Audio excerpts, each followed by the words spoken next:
Hey everybody, I'm Natasha Kirchak, and thanks for joining us for ILTV's weekly program, One-on-One with Alan Dershowitz. We want to give you, our viewers, a chance to have your questions answered by Professor Dershowitz, one of America's greatest legal minds. He is a leading expert on criminal and constitutional law, civil liberties, and the Arab-Israeli conflict. Hi, Professor Dershowitz. Hi. So great to see you again. All right, let's get started. We've been getting a lot of different viewpoints on the future of Israeli-Palestinian relations. With us today in the studio is Moshe Feiglin, the former deputy speaker of the Knesset. Feiglin has recently started a new political party called Zeut, which means identity. The Zeut party stands for liberty, purpose, and Jewish identity. Thank you so much for joining us today, and I understand that you'd like to open our discussion with a short video that presents your point of view, so let's check it out. Oslo. What did we want? Peace? Security? We got war. For more than 20 years, we've clung to the Oslo Accords hoping for what? The terror attacks haven't ended. The missiles continue to drop on our cities. The country has shrunk, and we even expelled Jews from their homes. And what did we get in exchange? Thousands of fatalities and wounded, 5 times more than in the period preceding Oslo. The Oslo process was supposed to save on security costs and foster prosperity. But in practice, it has cost over 1 trillion shekels. Hear that? 1 trillion.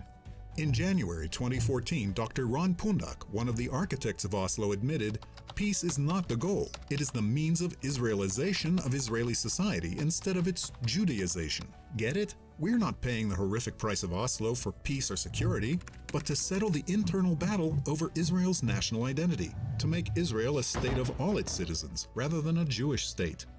We of the Zeut Party are proud to say, not a country of all its citizens, but rather one country for one nation with one God. In other words, a Jewish state. We also demand an end to the occupation, but our solution is not flight from our identity and our land, but just the opposite, faithfulness to our identity and loyalty to the land. What's our plan? First of all, let's put the facts on the table. 1. This is our land. The land between the Jordan River and the Mediterranean Sea is the land of Israel and not the land of Ishmael. This is the land of the Jewish nation, exclusively. Second, when we say that openly and proudly, international law recognizes it, and the Levy report already showed that. Third, time is on our side. Israeli demographics is winning. Within 15 years, there will be a Jewish majority of 80% between the Mediterranean Sea and the Jordan River. Fourth, most of the non-Jewish residents of this area would like to emigrate, and some of them have already done so.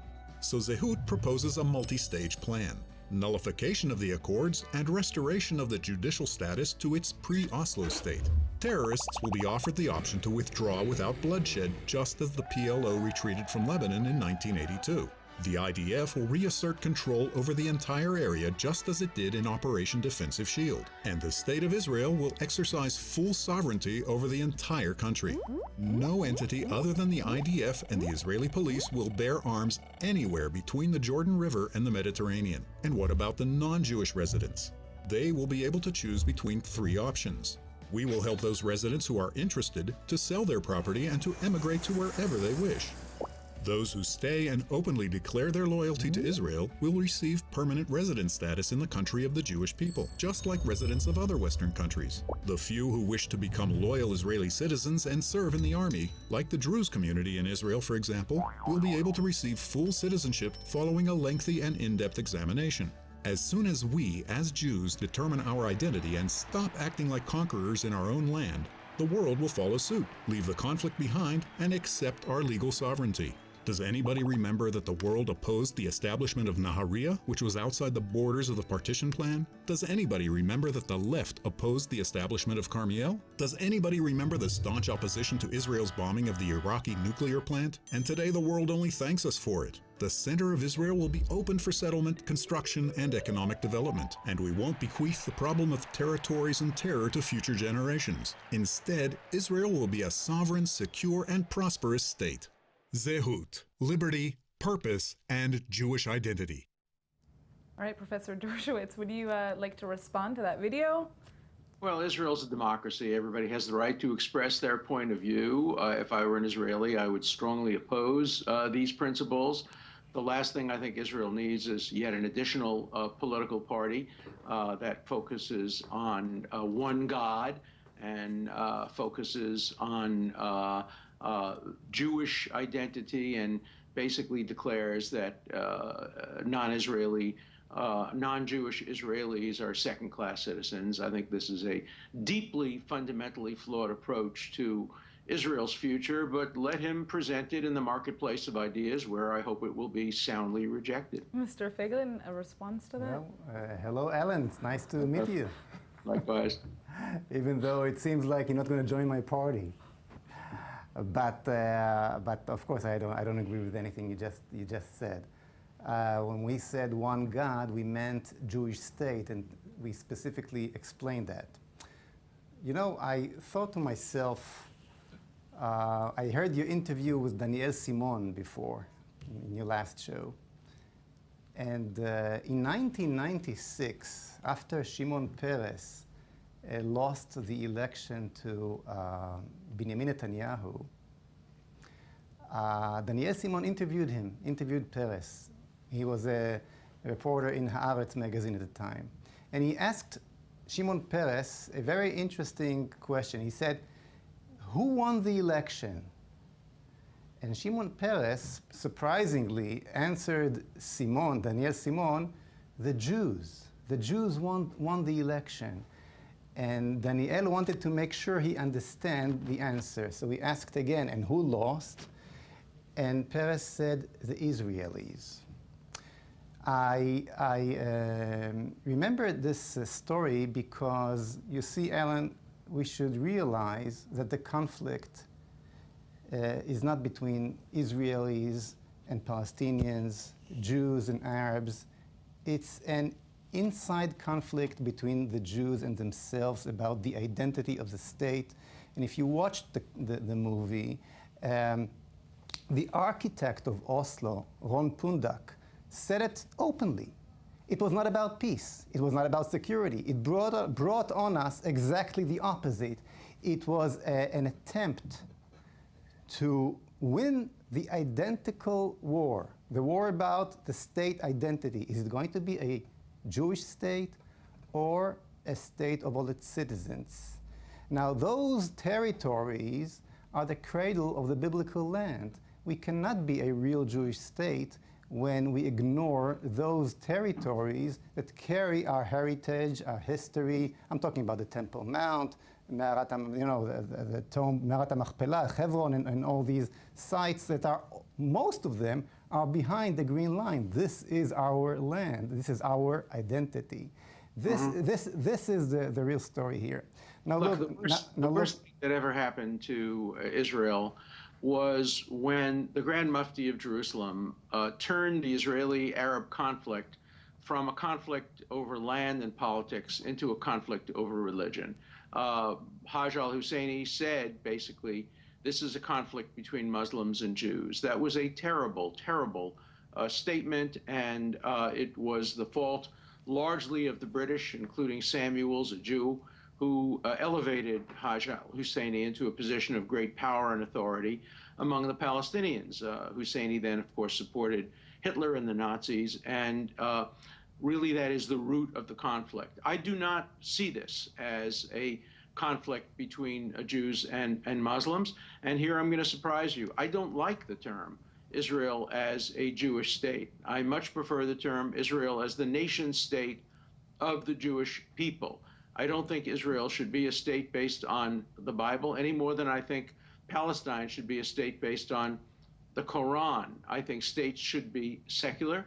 I think it's perfectly okay to have an identity, and the identity of Israel is as the nation state of the Jewish people. But every Israeli, whether a Muslim, whether an atheist, whether a secularist, has to be treated Israel equally. And remember, too, that the vast majority of Israelis are secular. They don't want their state to be determined by rabbinical interpretations of the Bible, rabbinical interpretations of marriage, rabbinical interpretations of any other law. So I think that Israel will be a stronger state, a more secure state, a more democratic state, if it remains within the current security borders, that is, the 67 lines, added to the settlements that are within the security borders, with land exchanged for land. There are various peace proposals on the table now, which are worthy of consideration, but Israel will never receive the support of the world, the United States, many Jews, and many Israelis if it tries to maintain control over biblical Israel. Of course, biblical Israel, if you take it literally, extends from the Nile to the Euphrates, and nobody would claim that Israel should now take over parts of Egypt and parts of other Arab countries. Of course, there were those who thought that they should maintain control over Gaza. This is a great debate. It should be conducted by Israelis. As I said, Israel's a democracy. Welcome to the marketplace of ideas, where I think and hope your ideas will be rejected by a majority of Israelis. Well, now it's my turn to surprise you, Alan. You got few facts wrong. Well, first of all, we're not talking about religious state at all. You're talking about God. You're talking about under one God. Yes, this is our identity, the God of the Jews, which means our identity. Judaism is not only religion. Judaism, which is different than any other religion, is also a national identity, as I'm sure you know. And we explained in the movie that this is exactly what we mean. In one God, which means a Jewish state. Now you're taking the discussion towards the conflict between religion and state. Let me just tell you that the Zehut party that I'm leading is totally against religious state. We are actually against the involvement that we have today of the Israeli state in questions of marriage and others. So please open your mind a little bit. Get out of the box that you are in right now, Alan, and listen to what I'm offering you, because the concept you are talking about, the two-state solution, as you said, is the only solution. I'm a bit surprised of you because you're an open man, and when you're saying my solution is the only solution, and we're talking about solution that brought so much bloodshed, that proved himself again and again as a solution that leads only to a war and bloodshed. And we showed you the numbers right now. 5 times more killing than the same period of time before, 20 times more wounded than the same period of time before. It's a disaster. The two-state solution is a disaster in any way you look at it. And you, Alan, still saying that this is the only solution. Please, I ask you to please listen to the facts. And let's put aside ideology a little bit, because on that we can argue with a lot of fun. I'll enjoy it. From here till next year, I'm not sure I'll convince you, but it'll be interesting. Yeah, the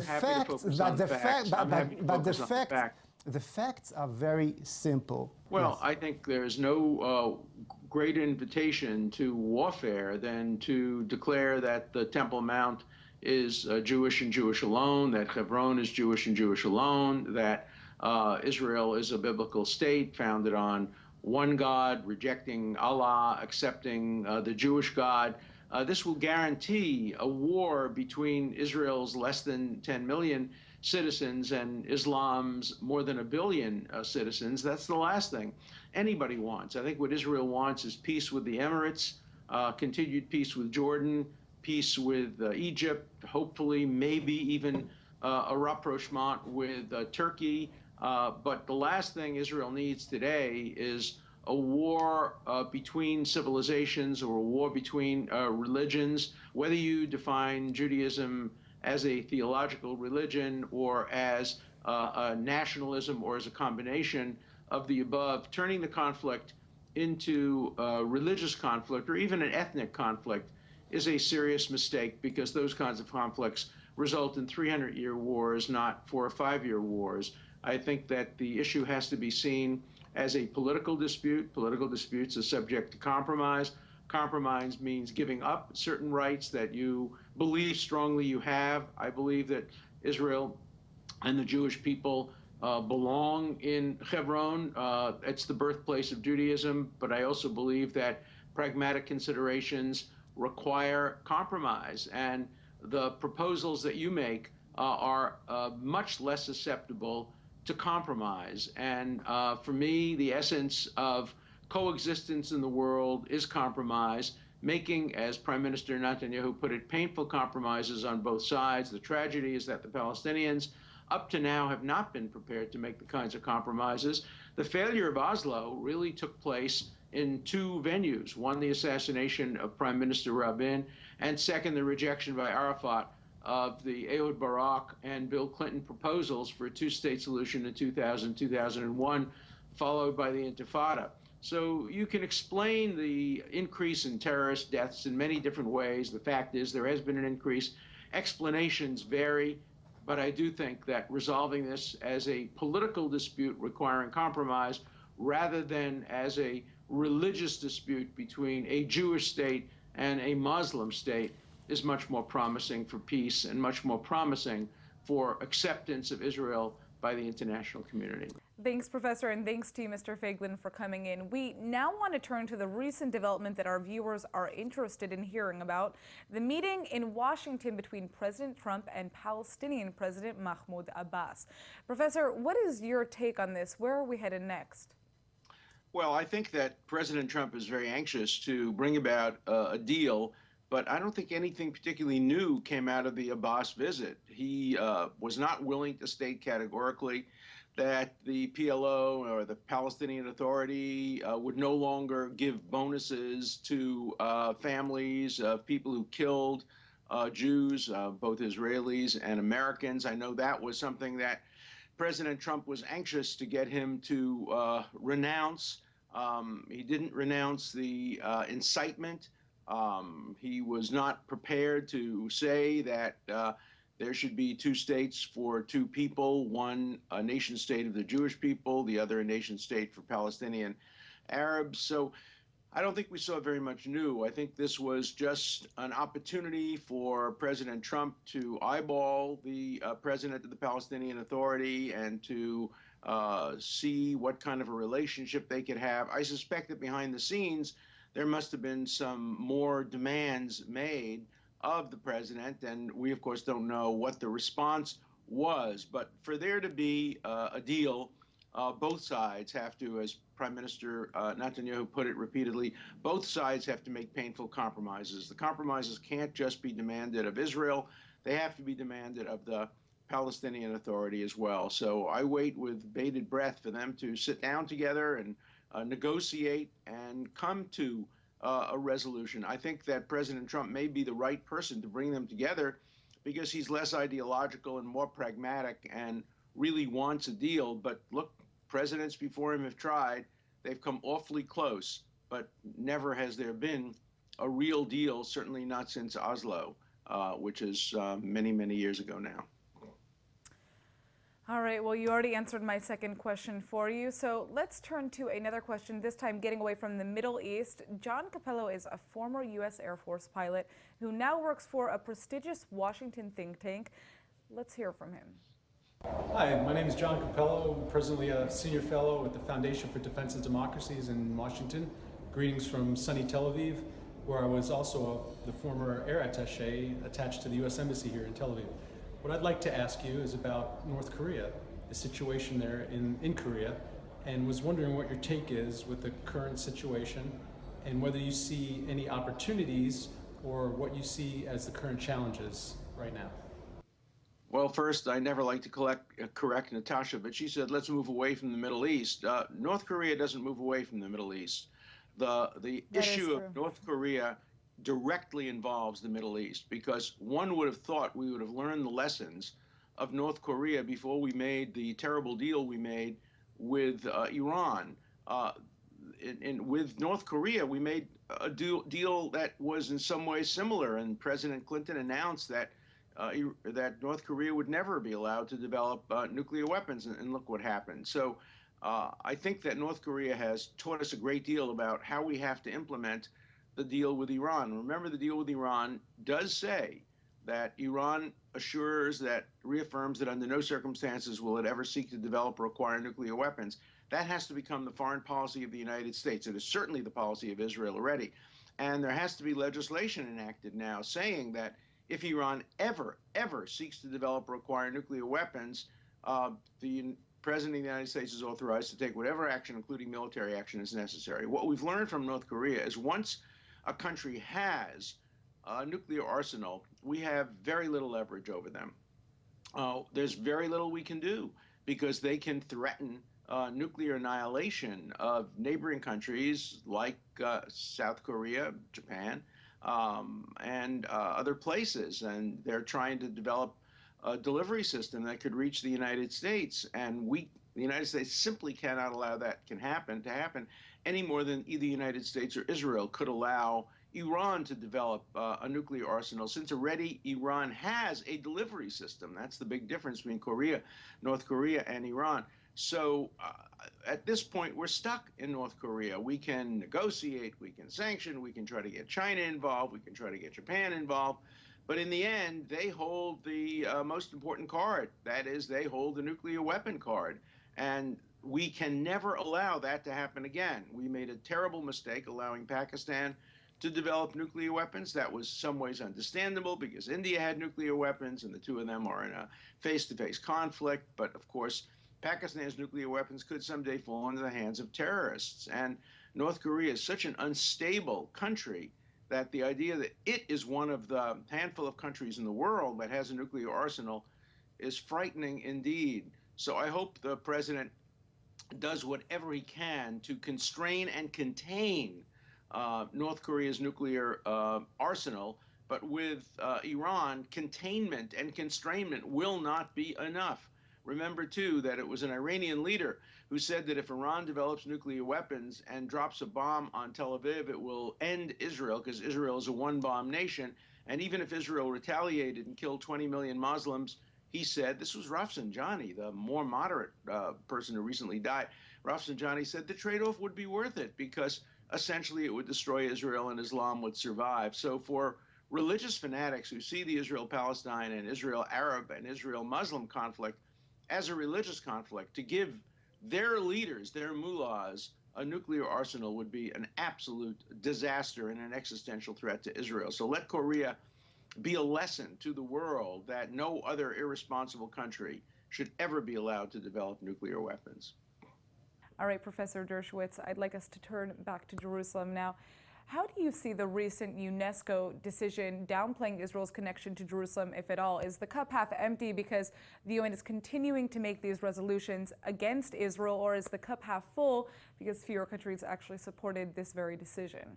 First of all, UNESCO ought to be abolished. It serves no legitimate function. It has destroyed its own credibility as a neutral arbiter of history, a neutral arbiter of what is important in the world. Nobody should contribute to UNESCO. I'm pleased that Israel has cut its contributions to UNESCO. I'd like to see the United States completely cut its contributions to UNESCO. UNESCO performs no useful function in the world today that justifies the bigotry that comes out of its offices every time it has an occasion to speak of Israel. Having said that, this UNESCO resolution at least acknowledges that, hey, maybe a Jew or two may have lived in Jerusalem once during its history. Absurdly, it doesn't focus on the centrality of Jerusalem to a Jewish life. And its conclusions are preposterous and have to be dumped into the dustbin of history and totally ignored. Of course, a number of countries abstained, and that shows the kind of cowardice that we expect from most countries in the world. The United States joined that club of cowardice when it abstained from the Security Council resolution most recently, allowing it to go forward. Abstention is an act of lack of courage and lack of principle, but it's better than a vote in favor of bigoted resolutions of this kind. So let's not get focused on UNESCO. I don't think very many people in the world pay attention to it. It's lost its credibility. It deserves no credibility. And let's hasten its departure into the dustbin of history where it justifiably belongs. All right, Professor Dershowitz, unfortunately, that's all the time that we have for today. Thank you so much for your time. I also want to thank our guest, Moshe Feiglin. If you'd like Professor Dershowitz to answer your questions, go to our Facebook page and submit them. We'll see you again next week.